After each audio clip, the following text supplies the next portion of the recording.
In a stunning display of audacity aboard a luxurious private jet, a flight attendant delivered a sharp slap to the face of a prominent black CEO, unaware that her response would dismantle his career and that of his colleagues in mere minutes. Dr. Elena Hargrove was no stranger to challenges in her rise to the top of the corporate world. As the CEO of Hargrove Technologies, a leading firm in renewable energy solutions, she had built her company from a small startup in Atlanta to a multinational powerhouse valued at over $2 billion. At 45 years old, Elena had overcome numerous obstacles, including systemic barriers faced by black women in tech. Her private jet, a Gulfstream G650, was not just a symbol of her success, but a practical tool for her frequent travels between offices in New York, London, and Silicon Valley. On that fateful day in June 2024, Elena was en route from New York to Los Angeles for a crucial investor meeting. She had chartered additional flight staff from Elite Air Services, a reputable company that provided crew for private aviation. The lead flight attendant, Michael Reynolds, a 38-year-old veteran in the industry with 15 years of experience, was assigned to her flight along with his team of 3 assistants. Michael had a solid reputation, but colleagues later revealed he harbored unspoken biases that occasionally surfaced in private conversations. The flight began smoothly. Elena boarded the jet at Teterboro Airport, dressed in a tailored business suit, her laptop in hand. She settled into her seat, reviewing documents for the upcoming presentation. The crew performed their standard safety checks and offered refreshments. Elena requested a glass of sparkling water and some fresh fruit, which was promptly delivered. For the first hour, everything proceeded without incident. Trouble arose when Elena asked for a minor adjustment to the cabin temperature. She found it slightly too warm and politely requested it be lowered. Michael responded with a curt nod, but delayed the action. When Elena followed up a few minutes later, Michael's tone shifted. He muttered under his breath, something about entitled passengers, though Elena couldn't quite make it out. She chose to ignore it, focusing on her work. As the flight progressed, Elena needed to make a private call. She moved to the rear of the jet for privacy. Upon returning to her seat, she noticed her laptop had been moved slightly. She asked Michael if he had touched it. He denied it vehemently, his face flushing. The exchange escalated when Elena insisted on reviewing the cabin security footage, a standard feature on her jet. Michael became defensive, raising his voice and accusing her of mistrust. In a moment of unchecked anger, Michael lashed out, slapping Elena across the face. The sound echoed in the confined space of the jet. Elena staggered back, shocked but composed. The other crew members froze, unsure how to react. Elena touched her cheek, feeling the sting, but her mind was already racing ahead. She had faced discrimination before, in boardrooms at conferences, and now, apparently at 40,000 feet. Without raising her voice, Elena instructed the pilot, who was her personal employee, to maintain course but prepare for an unscheduled landing if necessary. She then retrieved her phone and made a call to her company's legal team. Meanwhile, Michael attempted to apologize, realizing the gravity of his actions, but Elena silenced him with a raised hand. Within minutes, Elena was on a line with the CEO of Elite Air Services, a man named Gregory Vance, whom she knew through industry connections. She recounted the incident calmly, providing details and mentioning the availability of video evidence from the jet's cameras.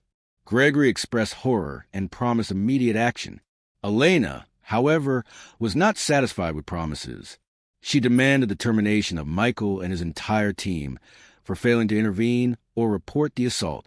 Gregory hesitated briefly, citing company protocols, but Elena reminded him of the substantial contract her company held with Elite Air Services, worth millions annually.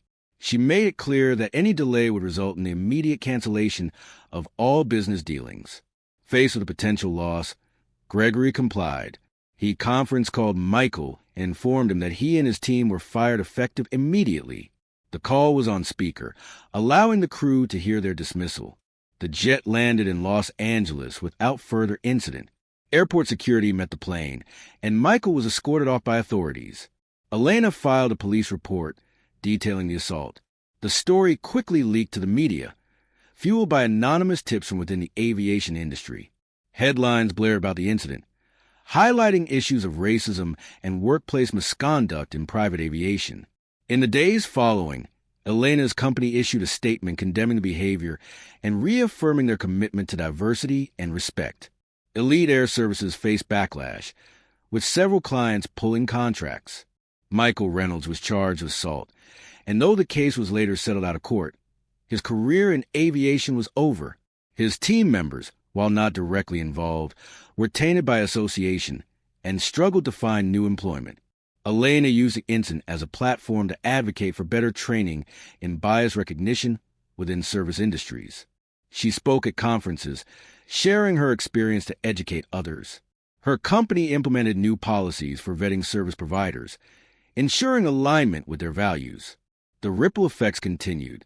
Hargrove Technologies saw a surge in support from the public, with stock prices rising as consumers rallied behind Elena's leadership. She received awards from civil rights organizations for her poise and decisive action.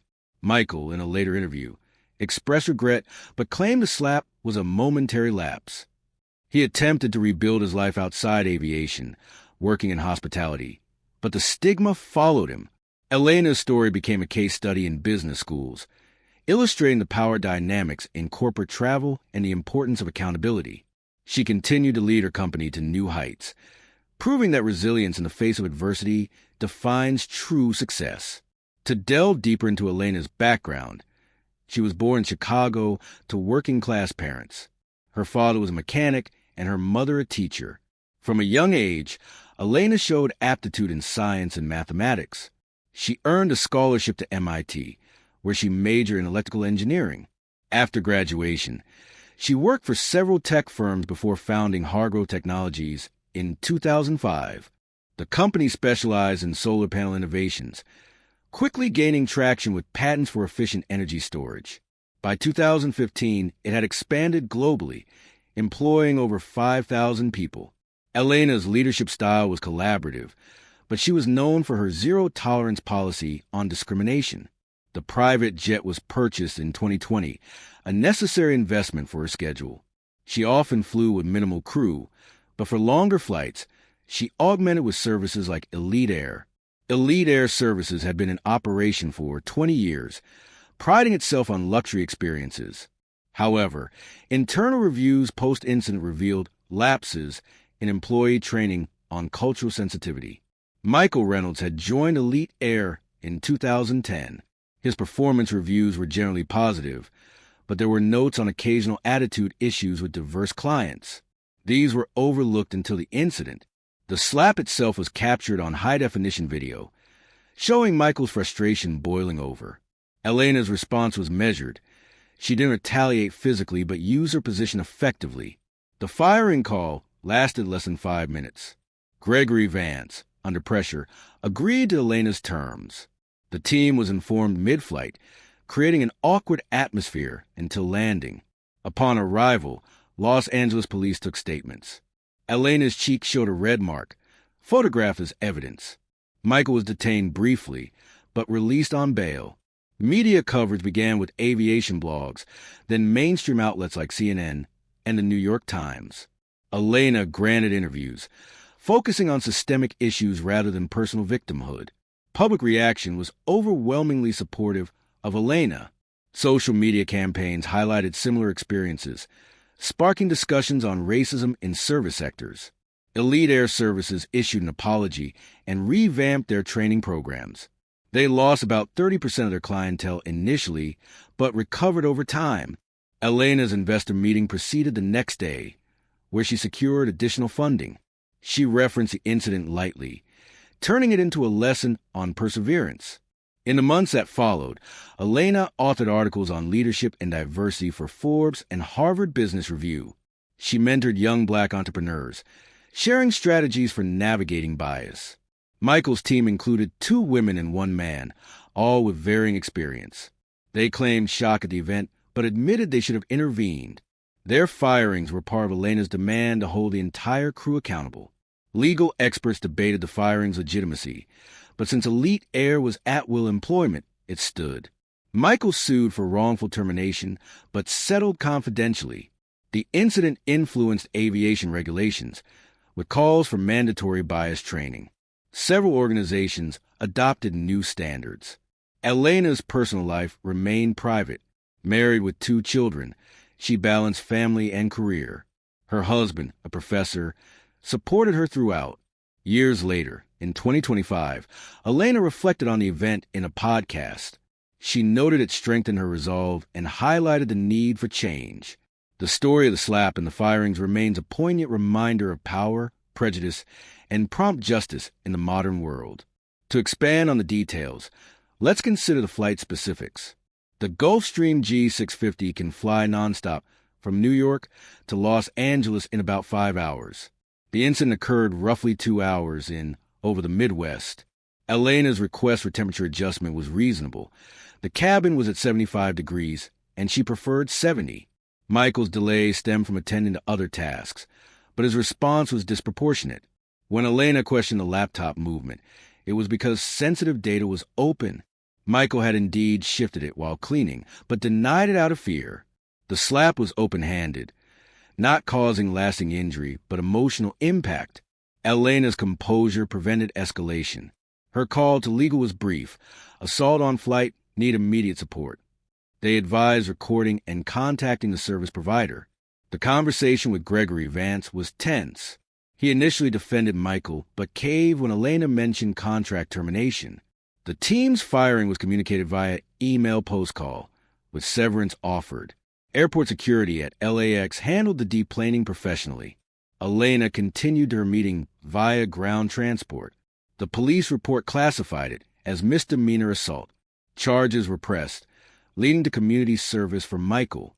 Media frenzy included viral videos of recreations, though Elena avoided dramatizations. Her company stock rose 5% in the week following, attributed to positive publicity. Elena donated to anti-discrimination causes, funding scholarships for underrepresented students in STEM. Michael's post-firing life involved counseling for anger management. He eventually found work in logistics. The other team members rebounded variably. One switched industries. Others stayed in aviation with new firms.